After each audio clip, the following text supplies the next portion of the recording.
प्रिय छात्रों, आप सभी का हार्दिक स्वागत है। जैसा कि आप परिचित हैं कि यूपी बोर्ड ने इस वर्ष व्याकरण खंड के अंतर्गत कुछ बदलाव किया है और उसी के अंतर्गत वाच्य एवं वाच्य परिवर्तन एक नया टॉपिक जोड़ा गया है। ये वाच्य क्या होता है, इसका वाच्य परिवर्तन कैसे होता है और किस तरह का इस पर प्रश्न पूछा जाएगा, उससे संबंधित सामग्री लेकर इस वीडियो में उपस्थित हैं। हमें उम्मीद है कि इससे आपकी जानकारी अपडेट हो जाएगी और आप बेहतर प्रदर्शन परीक्षा में कर सकेंगे। तो आइए शुरुआत करें। वाच्य। वाच्य क्या है? क्रिया के जिस रूप से उसके कर्ता, कर्म या भाव के अनुसार होने का बोध होता है उसे वाच्य कहते हैं। अर्थात क्रिया का वह रूप जिससे ज्ञात हो कि वह कर्ता के अनुसार है, कर्म के अनुसार है या भाव के अनुसार है, वह वाच्य कहलाता है। वाच्य के भेद। क्रिया का रूप कभी कर्ता के पुरुष, लिंग और वचन के अनुसार रहता है, तो कभी कर्म के पुरुष, लिंग और वचन के अनुसार, तो कभी वाक्य भाव प्रधान हो जाते हैं। इस आधार पर वाच्य के तीन भेद होते हैं: कर्तृवाच्य, कर्मवाच्य और भाववाच्य। वाच्य को समझने के लिए अकर्मक एवं सकर्मक क्रिया को जानना आवश्यक है, क्योंकि इनका इसमें प्रयोग होगा। इसलिए आइए सबसे पहले संक्षेप में क्रिया और अकर्मक सकर्मक उसके रूप जान लें। क्रिया किसे कहते हैं? किसी वाक्य में जिससे काम का होना या करना पाया जाए या करना समझा जाता है उसे ही क्रिया कहते हैं। जैसे लड़का मन से पढ़ता है, इस वाक्य में पढ़ता क्रिया है। सामान्य रूप से क्रियापद के अंत में ना लगा रहता है, जैसे खाना, पढ़ना, लिखना, सुनना आदि। मुख्यतः क्रिया के दो प्रकार होते हैं, अकर्मक और सकर्मक। अकर्मक क्या है? वह क्रिया जिसके साथ कर्म न आए, अर्थात जिस क्रिया का व्यापार सीधे कर्ता पर पड़े, उसे अकर्मक क्रिया कहते हैं। जैसे रामू दिन भर सोता है, इस वाक्य में सोना क्रिया का व्यापार रामू अर्थात कर्ता पर पड़ता है, वही सोता है, इसलिए सोना अकर्मक क्रिया है। सकर्मक क्रिया क्या है? वह क्रिया जिसके साथ कर्म आए, अर्थात जिस क्रिया का व्यापार कर्ता पर न पड़कर कर्म पर पड़े, उसे सकर्मक क्रिया कहते हैं। जैसे श्यामू पुस्तक पढ़ता है। श्यामू क्या पढ़ता है? पुस्तक पढ़ता है। यहाँ पुस्तक कर्म है। इस वाक्य में जो पढ़ना क्रिया है उसका व्यापार पुस्तक कर्म पर पड़ता है, इसलिए पढ़ना यहाँ सकर्मक क्रिया है। मोटे मोटे रूप में जाने कि जो कर्म के साथ आए वो सकर्मक और जहां कर्म न आए वहां अकर्मक। इस आधार पर आइए अब वाच्य देखें। पहला, कर्तृवाच्य। क्रिया के जिस रूप में कर्ता की प्रधानता होती है उसे कर्तृवाच्य कहते हैं। इसमें अकर्मक एवं सकर्मक दोनों प्रकार की क्रियाओं का प्रयोग होता है। कर्तृवाच्य में क्रिया कर्ता के पुरुष, लिंग और वचन के अनुसार होती है। जैसे मैं जाता हूं, रमेश केला खाता है, सुरेश पुस्तक पढ़ता है। यहाँ मैं, रमेश, सुरेश ये कर्ता हैं और इन्हीं के अनुसार क्रिया का प्रयोग किया गया है। जाता, खाता, पढ़ता। दूसरा, कर्मवाच्य। क्रिया के जिस रूप में कर्म की प्रधानता होती है उसे कर्मवाच्य कहते हैं। इसमें केवल सकर्मक क्रिया का प्रयोग होता है, अकर्मक क्रिया का प्रयोग नहीं होता। कर्मवाच्य में क्रिया कर्म के पुरुष, लिंग और वचन के अनुसार होती है। जैसे पतंग उड़ रही है, पुस्तक पढ़ी जाती है, कवियों द्वारा कविताएं लिखी गईं, ये सभी कर्मवाच्य हैं क्योंकि यहाँ कर्म की प्रधानता है। तीसरा, भाववाच्य। क्रिया के जिस रूप में न तो कर्ता की प्रधानता हो और न ही कर्म की, बल्कि क्रिया का भाव ही प्रधान हो, उसे भाववाच्य कहते हैं। इसमें प्रायः अकर्मक क्रिया का प्रयोग होता है जो अन्य पुरुष एक वचन की होती है। इस प्रकार के वाक्यों में कर्म नहीं होता।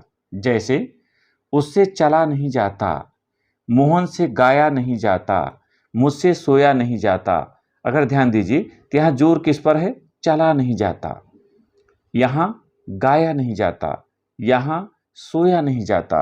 यानी जो भाव है उस भाव पर जोर है। यहाँ कर्ता से संबंध है, लेकिन जोर कर्ता पर नहीं बल्कि भाव पर है। जो क्रिया है वो भाव को प्रमुखता से व्यक्त कर रही है, इसलिए भाववाच्य है। वाच्य परिवर्तन क्या है? जो क्रियाएं सकर्मक होती हैं उनके द्वारा कर्तृवाच्य और कर्मवाच्य दोनों तरह के वाक्य बनते हैं, किंतु जो क्रियाएं अकर्मक होती हैं उनसे कर्तृवाच्य और भाववाच्य बनते हैं, कर्मवाच्य नहीं बनते। इस प्रकार कर्तृवाच्य का कर्मवाच्य में, कर्मवाच्य का कर्तृवाच्य में, कर्तृवाच्य का भाववाच्य में और भाववाच्य का कर्तृवाच्य में परस्पर परिवर्तन होता है। इसे ही वाच्य परिवर्तन कहते हैं। उदाहरण के लिए कर्तृवाच्य और कर्मवाच्य का आपस में परिवर्तन देखें। कर्तृवाच्य का वाक्य है रमेश पत्र लिखता है। यहाँ रमेश की प्रधानता है, कर्ता है, पत्र आप जानते हैं कर्म है। अब इसका जो कर्तृवाच्य बनेगा, रमेश के द्वारा पत्र लिखा जाता है, यानी जोर रमेश पर नहीं पत्र पर होगा। रमेश के द्वारा पत्र लिखा जाता है, कर्मवाच्य है। अगर ये वाक्य आता है कि रमेश के द्वारा पत्र लिखा जाता है, इसका कर्तृवाच्य बनाइए, तो आप रमेश पत्र लिखता है ऐसा बनाएंगे। छात्र विद्यालय में खेलते हैं, इसका कर्मवाच्य छात्रों द्वारा विद्यालय में खेला जाता है। जैसे अब छात्रों द्वारा आप लगा देते हैं, यहाँ कर्ता प्रमुख नहीं रह गया, अब कर्म प्रमुख हो गया। और छात्रों द्वारा विद्यालय में खेला जाता है, ये वाक्य आएगा तो कर्तृवाच्य बनेगा छात्र विद्यालय में खेलते हैं। इसी तरह राकेश पुस्तक पढ़ रहा है, इसका कर्मवाच्य होगा राकेश के द्वारा पुस्तक पढ़ी जा रही। पुस्तक के अनुसार यहाँ क्रिया लगेगी। और राकेश के द्वारा पुस्तक पढ़ी जा रही, इसका अगर कर्तृवाच्य बनाएंगे तो राकेश पुस्तक पढ़ रहा है ऐसा बनेगा। नेताजी ने भाषण दिया, तो इसका कर्मवाच्य होगा नेताजी द्वारा भाषण दिया गया। अब नेताजी द्वारा भाषण दिया गया, इस कर्मवाच्य का कर्तृवाच्य पूछा जाएगा तो नेताजी ने भाषण दिया ऐसा रूप आपको बनाना होगा। इसी तरह कर्तृवाच्य का भाववाच्य में परिवर्तन देखिए। अब मैं नहीं चल सकता हूं, ये कर्तृवाच्य यहाँ कर्ता प्रमुख है, और लेकिन भाव क्या है? नहीं चल सकता। और इसी को यहाँ पर इस रूप में दिया गया कि अब मुझसे नहीं चला जाता, यानी नहीं चला जाता, ये भाव प्रमुख है यहाँ। और अगर आता है कि अब मुझसे नहीं चला जाता है, इसका कर्तृवाच्य बनाइए तो बनेगा अब मैं नहीं चल सकता हूँ।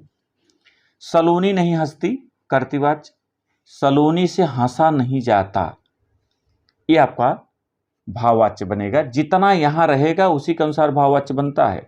सलोनी नहीं हंसती है हो जाता तो सलोनी से हंसा नहीं जाता है ऐसा यहाँ आ जाता, लेकिन यहाँ है नहीं है, इसलिए यहाँ भी है नहीं रहेगा। बच्चे खेल रहे हैं, इसका बनेगा बच्चों द्वारा खेला जा रहा है। अगर बच्चों द्वारा खेला जा रहा है ऐसा आता है भाववाच्य, तो कर्तृवाच्य बनेगा बच्चे खेल रहे हैं। गर्मियों में लोग खूब नहाते हैं, तो भाववाच्य हो गया गर्मियों में लोगों से खूब नहाया जाता है। गर्मियों में लोगों से खूब नहाया जाता है, इसका कर्तृवाच्य बनाता गर्मियों में लोग खूब नहाते हैं। इस तरह से आपस में परिवर्तन होगा। प्रश्न कैसे पूछे जाएंगे? प्रश्न बहुविकल्पी आएंगे। सही विकल्प चुनकर आपको OMR शीट पर रंगना होगा। प्रश्न कुछ इस तरह से पूछा जाएगा, निम्नलिखित में कर्तृवाच्य है, यहां ढूंढना है कि कौन सा वाक्य कर्तृवाच्य है। तुमसे सोया नहीं जाता, मेरे द्वारा फूल तोड़ा जाता है, उनसे शांत नहीं रह जाता, राहुल किताब नहीं पढ़ता है। ये 4 विकल्प आपके सामने हैं। सही विकल्प के लिए अगर आप सोचें तो यहाँ जो तीनों हैं इनमें कर्ता की प्रमुखता नहीं है, लेकिन यहाँ कर्ता की प्रमुखता है जो राहुल है। इसीलिए सही जो कर्तृवाच्य है ये द है, ये आपका सही उत्तर है। द राहुल किताब नहीं पढ़ता है। एक और देख लें, वह बैठ रहा है, वाक्य का भाववाच्य में रूप होगा, यानी वह बैठ रहा है, इसका आपको भाववाच्य बनाना है। विकल्प है वह बैठा जा रहा है, उसके द्वारा बैठा जा रहा है, वही बैठ रहा है, अब वह बैठा जा रहा है। यहाँ देखेंगे तो जो उचित भाव है वह है उसके द्वारा बैठा जा रहा है, ये यहाँ भाववाच्य होगा और यही सही उत्तर होगा, उसके द्वारा बैठा जा रहा है। तो सही विकल्प ब आप चुनेंगे, ब या बी, और अपने OMR शीट में से रंगेंगे। तो इस भाग में इतना ही। एक भाग में और प्रश्नावली केवल लेकर उपस्थित होंगे, जिससे आप वाच्य परिवर्तन देकर समझ सकें कि कैसे रूप बदलता है। यदि कोई समस्या हो तो कमेंट जरूर कीजिएगा। इस भाग में इतना ही। बहुत बहुत धन्यवाद।